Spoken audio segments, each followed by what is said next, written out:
ہلدی سے نرم ملائم بے داغ اور چمکدار جلد۔ جی ہاں، تھوڑے سے کچے دودھ میں چٹکی بھر ہلدی ملا کر اسے اپنے چہرے اور ہونٹوں پر لگائیں۔ ہلدی اور دودھ کا مکسچر چہرے پر قدرتی کلینرز کا کام کرے گا اور خشک اور پھٹے ہوئے ہونٹوں کو نرم و ملائم اور گلابی بنا دے گا۔ جی ہاں، پیٹ کے نشان کے لیے حاملہ خواتین ہلدی اور دہی کے پیسٹ کو ہر روز پیٹ پر لگائیں۔ اس نسخے کے باقاعدہ استعمال سے حمل کے دوران پیٹ پر پڑنے والے خراشوں کے سفید نشان ختم ہو جاتے ہیں۔ پھٹی ہوئی ایڑیوں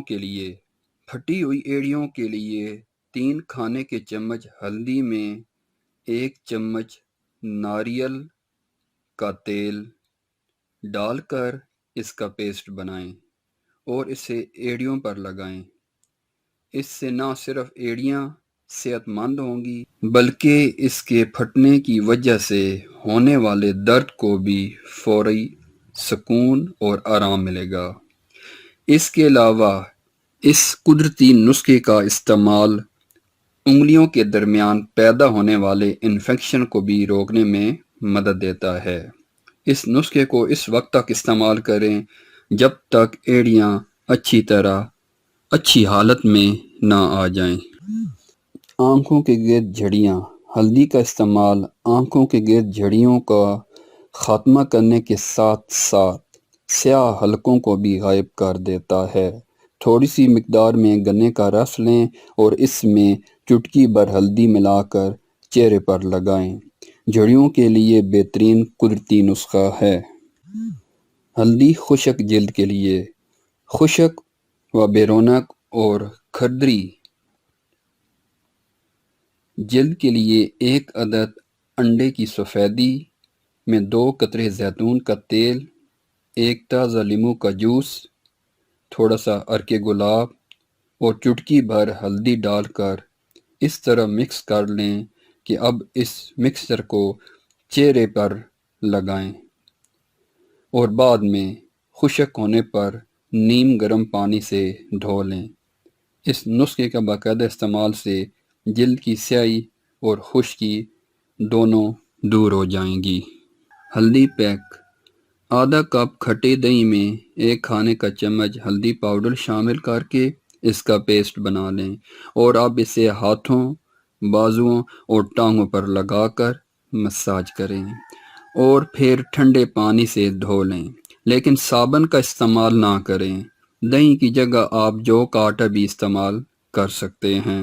یہ شاندار پیک آپ کے ہاتھوں اور باقی حصوں کو نرم و ملائم اور چمکدار بنا دے گا اور جلد کی رنگت بھی نکھر جائے گی۔ غیر ضروری بالوں کے لیے۔ پرانے وقتوں میں ہاتھوں اور چہرے کے غیر ضروری بالوں سے چھٹکارا پانے کے لیے ہلدی کا استعمال کیا جاتا تھا۔ حسب ضرورت ہلدی کے پیسٹ میں چند قطرے نیم گرم ناریل کا تیل شامل کر کے اس پیسٹ کو جلد پر استعمال کریں۔ یہ جلد کے اضافی اور غیر ضروری بالوں کی نشو و نما کو کم کر دے گا اور جلد بھی نرم و ملائم اور نکھری دکھائی دے گی۔ بالوں کی خشکی کے لیے حسب ضرورت زیتون کے تیل میں تھوڑی سی ہلدی ملا کر اس مکسچر کو سر کی کھوپڑی پر لگائیں اور 15 منٹ لگا رہنے کے بعد کسی اچھے اور معیاری شیمپو سے سر دھو لیں۔ چھائیوں کے لیے ہلدی اور لیموں کے مکسچر کو چہرے کے متاثرہ حصے پر لگائیں اور 20 منٹ کے بعد منہ دھو لیں۔ مردہ خلیات کے لیے تھوڑے سے جو یا مکئی کے آٹے میں آدھا چمچ ہلدی پاؤڈر اور پانی شامل کر کے اس کا پتلا سا پیسٹ بنا لیں اور اسے جسم پر لگا کر آہستگی کے ساتھ اسکرب کریں۔ اس پیسٹ کو نہاتے وقت لگائیں۔ اس کا باقاعدہ استعمال نہ صرف مردہ خلیات کو ہٹانے میں معاون ثابت ہوگا بلکہ اس سے جلد میں نرم و ملائم بے داغ اور چمکدار ہو جائے گی۔ جی ہاں، یہ تمام ٹوٹکے آزمودہ ہیں اور مجھے امید ہے اس سے آپ کی چہرے کی رنگت اور صحت میں فرق پڑے گا۔ کم از کم مارکیٹ کی کیمیکل شدہ مکس کریموں سے یہ ٹوٹکے بہت ہی بہتر ہیں۔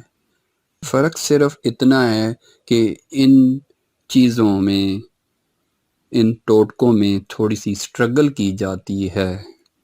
اس کے علاوہ آپ کسی قسم کے کوئی بھی ٹوٹکے مجھ سے پوچھنا چاہیں تو نیچے ریمارکس میں ضرور مجھے میسج کریں۔